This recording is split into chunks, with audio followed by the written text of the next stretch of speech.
चौधरी ओम प्रकाश चौटाला जी का परिवार समस्त हरियाणा रहा है। उन्होंने हमेशा अपना व्यक्तिगत जीवन भी, राजनीतिक जीवन भी हमेशा इस प्रदेश की सेवा की, इस देश की सेवा के लिए समर्पित किया।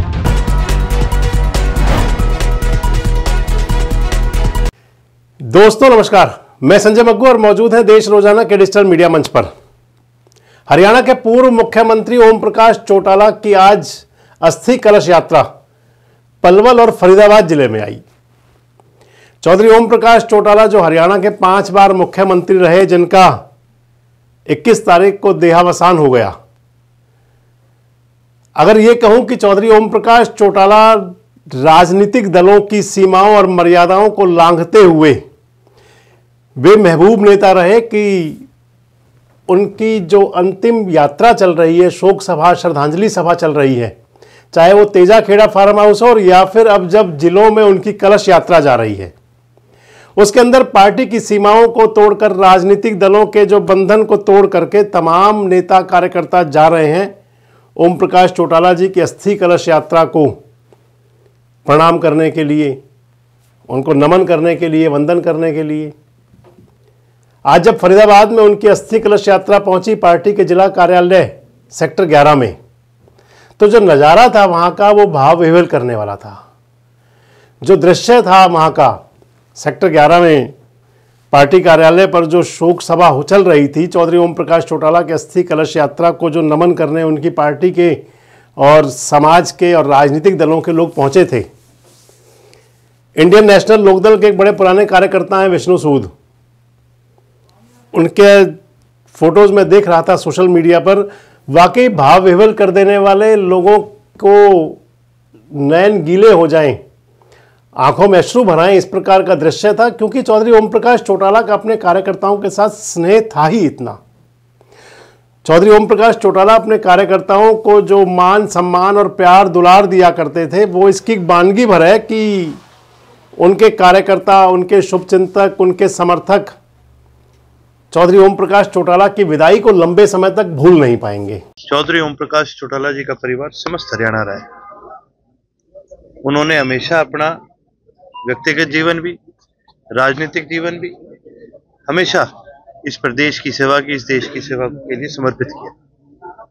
और सभी साथियों के मन में एक बात थी कि बहुत सारे ऐसे सैकड़ों लोग हैं जो चौधरी ओम प्रकाश चौटाला जी को श्रद्धांजलि देना चाहते हैं, लेकिन तेजाखेड़ा बहुत दूर है, उनसे शायद जाया ना जा सके। सभी साथियों ने मिलकर के ये फैसला किया कि चौटाला साहब को तो सारा प्रदेश परिवार है, हर जिले में हम उनकी अस्थियों को लेके जा रहे हैं और वहीं पर जो जिले का उनका परिवार है, आने वाली जो आगे की क्रिया है वो वहीं सब मिलकर के करें। हर जिले के अंदर है जी, हर जिले के अंदर समस्त सामाजिक लोग चौधरी ओम प्रकाश चौटाला जी के पुराने साथी, या वो किसी भी दल में हो, इससे ये मायने नहीं रखता। चौधरी ओम प्रकाश चौटाला जी के तो सभी के साथ संबंध अच्छे रहे और समस्त समाज के जो हमारी सरदारी कहते हैं, हमारे प्रधान हैं, उन सभी को न्योता है और सभी पहुंचने का भी काम कर रहे हैं और उनको श्रद्धांजलि देने। अपने जीवन में कभी अपने संघर्ष को कभी कम नहीं होने दिया और अपने उसूल और अपने सिद्धांत उन पे कभी कॉम्प्रोमाइज नहीं किया। और अगर आगे बात करें, फरीदाबाद के बाद जब पलवल गए, मैं आपको बताऊंगा फरीदाबाद और पलवल के साथ चौधरी ओम प्रकाश चौटाला का जो लगाव रहा है वो किस प्रकार का रहा है।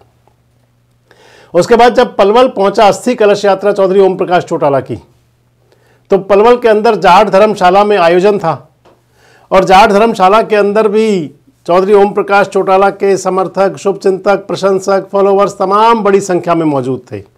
और जो मैं आपको बता रहा हूं कि दलीय राजनीति की जो सीमाएं हैं उनको लांघते हुए लोग वहां पहुंचे हुए थे। चौधरी ओम प्रकाश चौटाला को नमन करने के लिए पलवल की जाट धर्मशाला में हरियाणा सरकार के 2 पूर्व वजीर भी थे, हरियाणा सरकार के 2 पूर्व मंत्री। एक हरियाणा सरकार के पूर्व मंत्री सुभाष कत्याल थे और दूसरे हरियाणा सरकार के पूर्व मंत्री जगदीश नायर थे। एक वो नेता थे जिन्होंने चौधरी देवीलाल की राजनीतिक पाठशाला से अपनी पढ़ाई शुरू की और हालांकि आज भारतीय जनता पार्टी में हैं। और दूसरे वो नेता थे कि जो चौधरी बंसीलाल का दामन छोड़ करके, चौधरी बंसीलाल की सरकार से अलग होकर के 1999 में जब चौधरी ओम प्रकाश चौटाला मुख्यमंत्री बने थे तो उनके साथ उनकी वजारत में वजीर हुए थे जगदीश नायर। सुभाष कत्याल ऐसे नेता रहे जिन्होंने कि अपनी राजनीति शुरू ही चौधरी देवीलाल की पाठशाला से की थी। चौधरी देवीलाल, उसके बाद में चौधरी ओम प्रकाश चौटाला और फिर चौधरी ओम प्रकाश चौटाला के बाद में अजय सिंह, अभय सिंह चौटाला और उसके बाद भले ही दुष्यंत और अर्जुन चौटाला, यानी कि सबके साथ रह करके राजनीति के अंदर जो सफ़र तय किया। हालांकि 2014 के चुनाव के दौरान, 2014 के चुनाव जो विधानसभा चुनाव थे उस दौरान में सुभाष कत्याल ने इंडियन नेशनल लोकदल छोड़ दी थी, लेकिन चाहे वो तेजा खेड़ा फार्म हाउस में जाकर के श्रद्धांजलि देने की बात हो और चाहे फिर अस्थि कलश यात्रा के दौरान नम आंखों से पहुंचना, वो ये बता रहा था कि भले ही रहे कहीं भी लेकिन चौधरी ओम प्रकाश चौटाला के प्रति जो आदर भाव था वो कभी कम नहीं हो सकता। और इसी प्रकार से जगदीश नायर जी का, जगदीश नायर भी पहुंचे हुए थे चौधरी ओम प्रकाश चौटाला को नमन करने के लिए, श्रद्धांजलि अर्पित करने के लिए। अपना जो संबोधन दिया उन्होंने, हमारा प्रयास रहेगा कि चौधरी ओम प्रकाश चौटाला के साथ काम करने वाले बड़े नेताओं के साथ आपकी जल्दी बातचीत भी करवाएं। उनकी जो शोक सभा है उससे पहले पहले आपके साथ उनको रूबरू कराएं।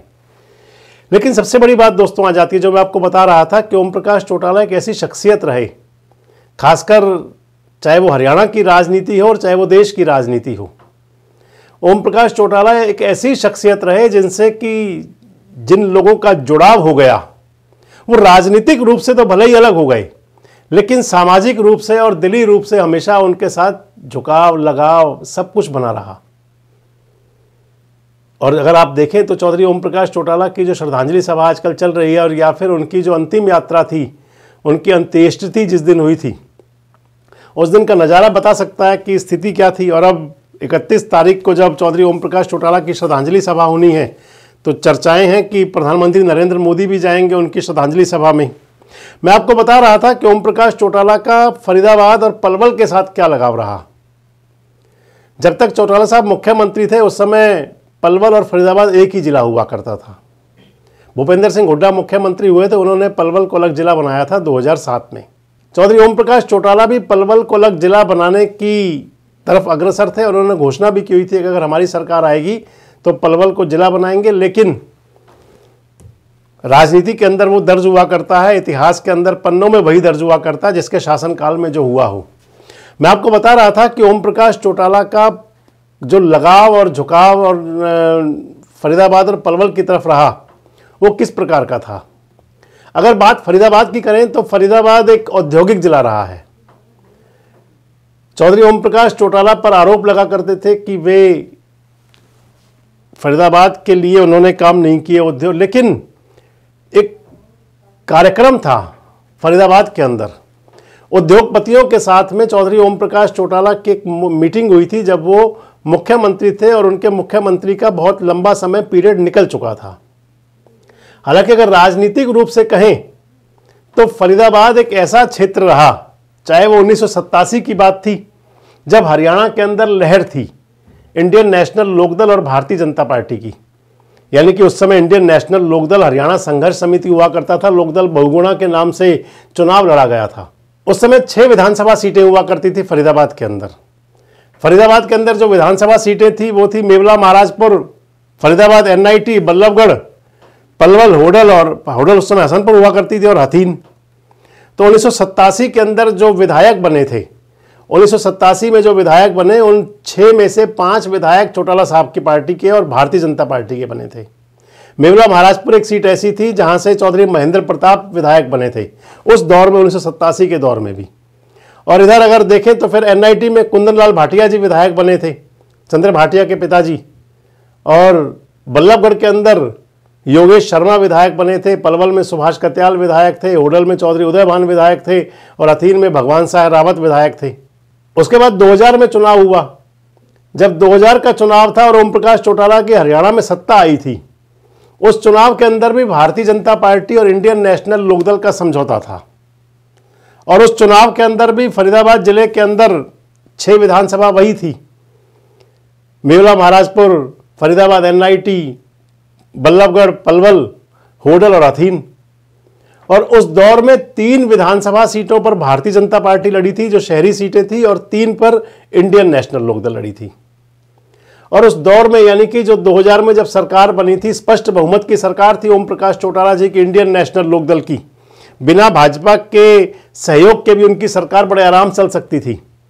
और जो 6 विधानसभा सीटें थी, इन 6 में से चंद्र भाटिया विधायक बने थे फरीदाबाद एनआईटी से, मेवला महाराजपुर से उस चुनाव में विधायक बने थे कृष्णपाल गुर्जर, बल्लभगढ़ में चुनाव उस रामविलास शर्मा कैंडिडेट थे भारतीय जनता पार्टी की तरफ से, लेकिन चुनाव जीते थे राजेंद्र बेसला इंडिपेंडेंट।